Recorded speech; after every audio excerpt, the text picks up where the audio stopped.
Hi everyone, welcome to my channel Life with Darielle. I'm Darielle, and if you're interested in exploring this thing that they call life together, make sure you hit that subscribe button. And if you watch this entire video and you actually enjoyed it, make sure you like, comment, share. But anyways, you guys, let's get straight into this video. All right, so as you can tell by the actual title, this is basically going to be some things that I learned now in my late 20s that I wish I would have either learned or paid attention to in my early 20s.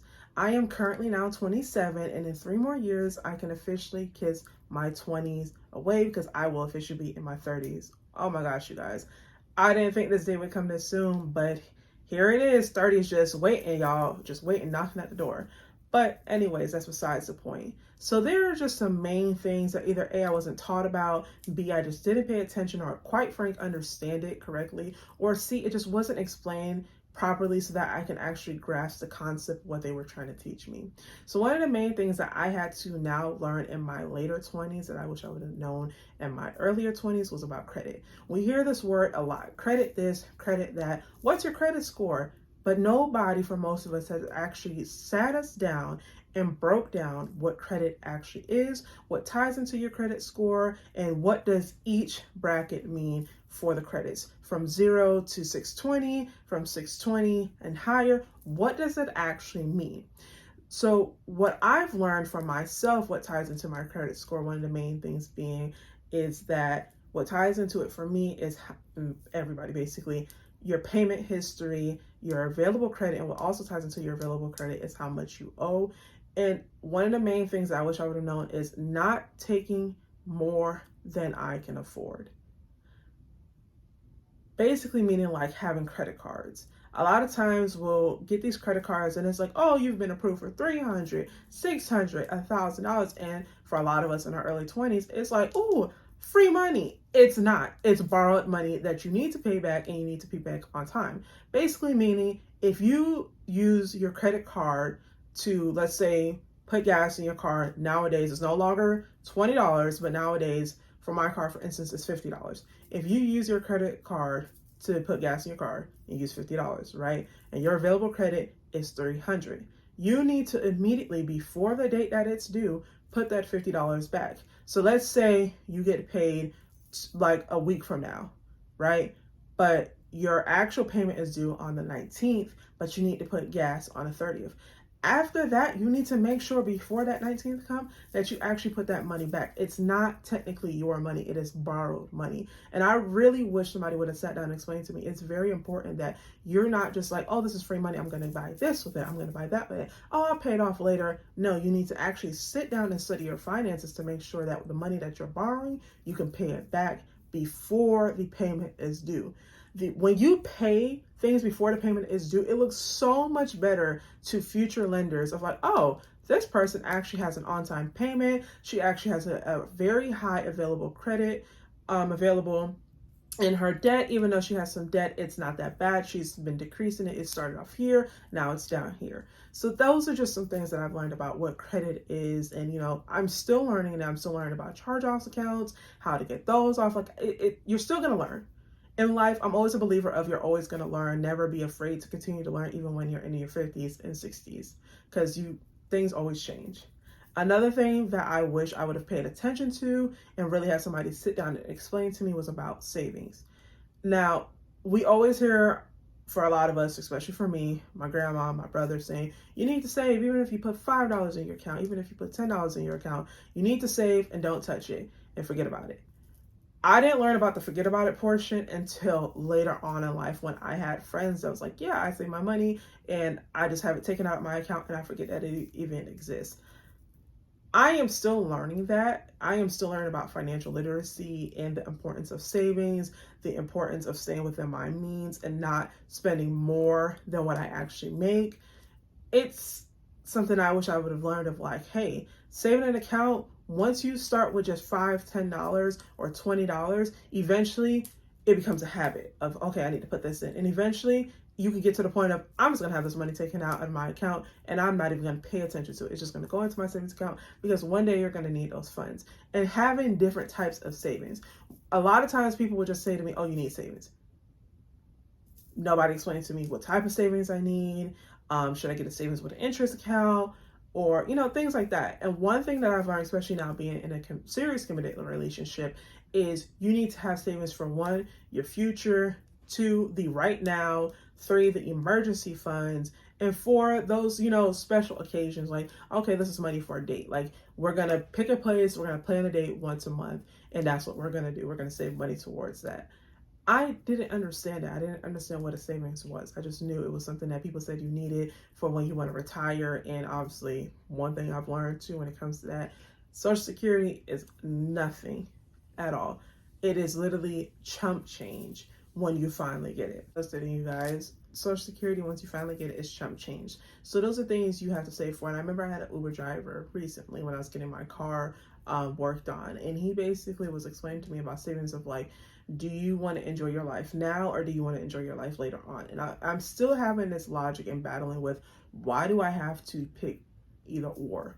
Why can't I work on both? Why can't I enjoy my life now so that I don't know if I'm gonna, you know, we don't know our death date. So it's like, why do I have to wait to sit there and plan for a future where I don't even know if I'm going to see it? I pray to God I do, but you don't know what your future entails. So yes, you need a savings, but make sure you have a savings that it has those different things. Next thing that I wish I would have learned in my early 20s that I know now in my late 20s is about personal hygiene. Now, I'm not saying I was walking around here just dirty or whatever, but there's some things about feminine hygiene that I didn't know and I'm still learning about to this day. And it's about, some of the main things is soap, using soap that actually works for your body, not just your body, but your down there area, especially if you're a sensitive person, is finding the proper soap. And for anybody who is sexually active, you want to make sure that your partner, especially if you're not using any type of protection, that they're using the same type of soap that's been working for you down there. They should not be using scented soap down there because that is why they are throwing off your pH balance. Another thing that I've learned about my feminine hygiene is basically the importance of drinking water. Now, you hear all the time from doctors, you need to drink your water, you need to drink your water. But drink, the amount of water you drink also affects your odor down there. Also, finding a good probiotic. It is so hard as women to find a good probiotic that one is actually working, but two just isn't, to just not doing what it's supposed to do and not really throwing you off more than doing what it's supposed to do, which is balancing down there and getting your pH up to par. So it's just like, with feminine hygiene and then like wearing underwear and what type of underwear not to wear. Now I know now the importance of wearing cotton underwear as opposed to wearing those pretty looking cute underwear. And people sleep on panty liners. If you don't have a cotton underwear and it's just a silky underwear and it's cute and it's not going to show in whatever outfit you're wearing, at least put on a cotton panty liner that is scent free, dye free, nothing on there that shouldn't be on there. A lot of people, as our grandmas, for some of us, they use panty liners, and a lot of people sleep on panty liners. There's nothing wrong with using them. You can use them after your cycle.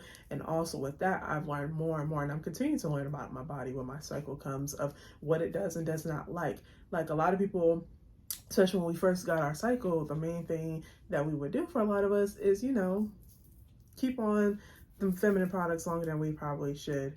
But this is not about that. I can do a separate hygiene video if y'all would like.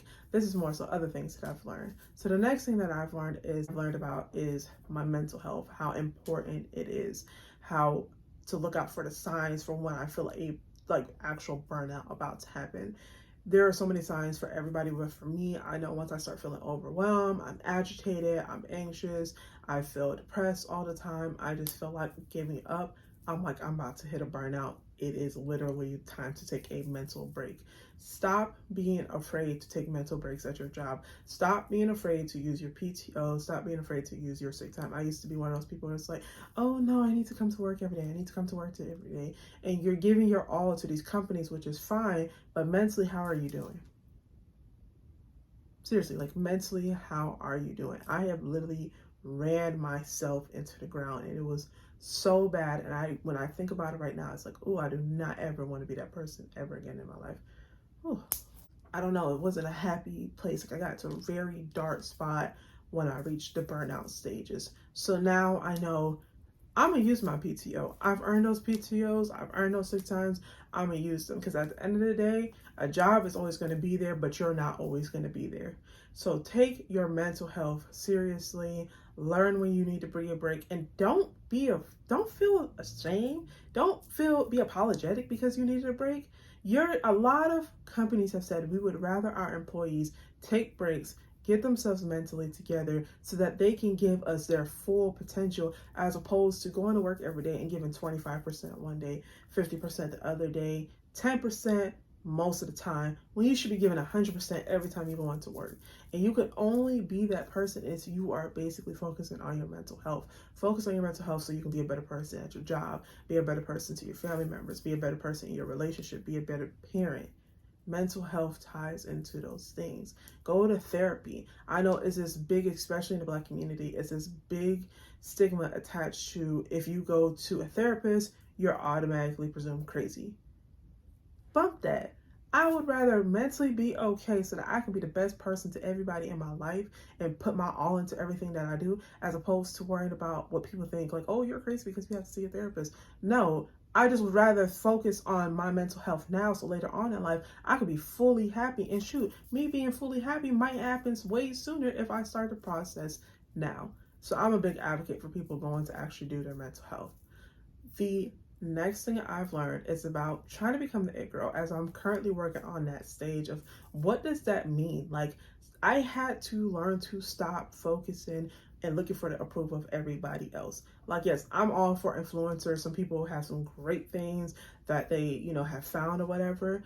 But a lot of times, not everybody is doing it for the right reason. Some people are just doing it for money, so they end up buying these terrible products. So you have to create your own lifestyle. Stop looking at other people's lives and becoming envious. Like, figure out who you are. I am 27 and I can be upfront and honest. I am still figuring out who Darielle is. Like, who is this beautiful woman sitting in front of this camera? Who is she? I am still figuring that out. You can figure that out. Some people figure it out sooner than others. Some people figure it out later than others. But I'm literally sitting here like, dang, who is this person? How do I become the it girl for Darielle? Not the it girl that everybody else is becoming, but the it girl for Darielle. What does being an it girl for me mean? What do I want to change in my life?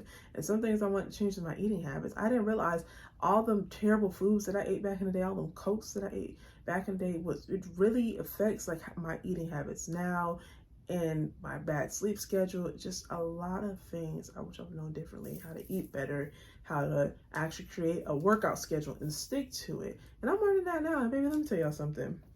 The whole point of this video is, sorry y'all, the whole point of this video is it is never too late to learn these things, work on these things, and become a better person. Don't ever make nobody feel like because you don't have the big house, you don't have the big car, you don't have this, you don't have that, but they might have it. Don't ever make nobody make you feel like, oh, you're not doing what you have to do in life. Like, a lot of times people in the older generations, they look at us like, dang, why y'all can't have these big houses like we did at y'all age? Why are a lot of y'all still living with y'all parents? Why a lot of y'all don't have this? Why a lot of y'all don't have that? I don't mean to be rude, but sis, life back then is easier than it is now. It was always a problem in every generation, but for our generation, I feel like, why is it everything is just skyrocketing in prices? Jobs are not paying us to our full potential. Like, these are things I wish I would have taken more seriously, of like, what is my life going to look like when I graduate college? Where do I actually want to be? What do I not like? What do I want to do? These are just things I wish I would have focused on more, instead of just, I'm in college, let's have fun. Now that I'm 27, it's like my knees be feeling like any WD-40 sometimes. I'm tired all the time. I need a nap before I go out anywhere. I don't like certain foods that I used to like anymore. What does that mean for me? And I can say, to kind of close off this video, that although I'm continuously learning, I love the woman that I'm becoming. I'm a young woman right now, and I'm working my way into becoming a woman. And I love that for me. I love that I'm learning more about my credit and learning things to fix my credit. I love that I'm learning more about savings and fixing my savings. I love that I'm learning what love truly is from the opposite sex, and learning to become more open and more feminine. I wish I would have learned that in my early 20s about what does it mean to be feminine. I'm now learning now in my late 20s, like what femininity is. Like I always say that word wrong, so don't clock me. But I'm learning now, and you know what? Bump that, girl. It ain't ever too late. To all my young men out there, it's never too late. You're going to figure it out. We're going to figure this thing out together. So like I said, you guys, let's go on this journey together and let's figure out this thing that they call life. I hope you guys enjoyed this video. Make sure you like, comment, share, and don't forget to hit that subscribe button and turn on those post notifications. But anyways, you guys, until next time.